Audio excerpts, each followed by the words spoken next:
This moment changed everything.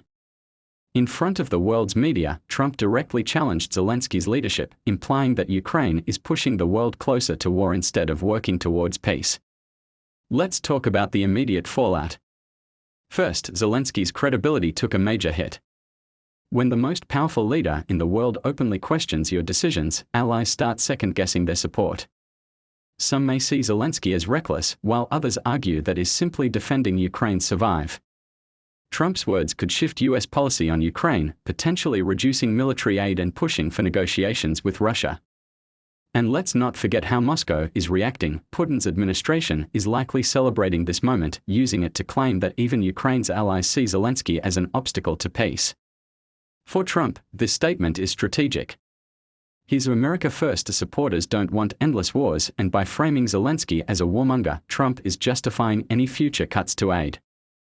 But here's the big question: will NATO and other US allies step up, or will they also pull back? Some NATO allies might now reconsider their stance, either increasing aid to compensate for US hesitation or pressuring Ukraine to negotiate with Russia. This statement could mark a turning point in the war. So, how does Zelensky fight back? Publicly, he will express gratitude for past US support while pushing back on Trump's narrative. Privately, he'll be working overtime to reassure NATO allies and secure new defense commitments. The problem is, if the US signals a shift away from full support, other nations might follow. Ukraine could be left in a much weaker position against Russia. Now, the most important question: will Trump's statement turn into actual policy? If he follows through and cuts aid, Ukraine could be forced into a weaker negotiating position with Russia. But if this is just political theater, the war effort might continue unchanged. This moment could reshape global alliances. If US aid slows down, will Europe step up, or will Ukraine be left to fight alone?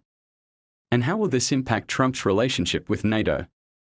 So, has Trump just destroyed Zelensky's credibility? The answer depends on what happens next.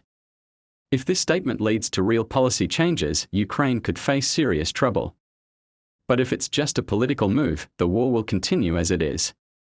What do you think? Should the US continue supporting Ukraine, or is it time for peace talks?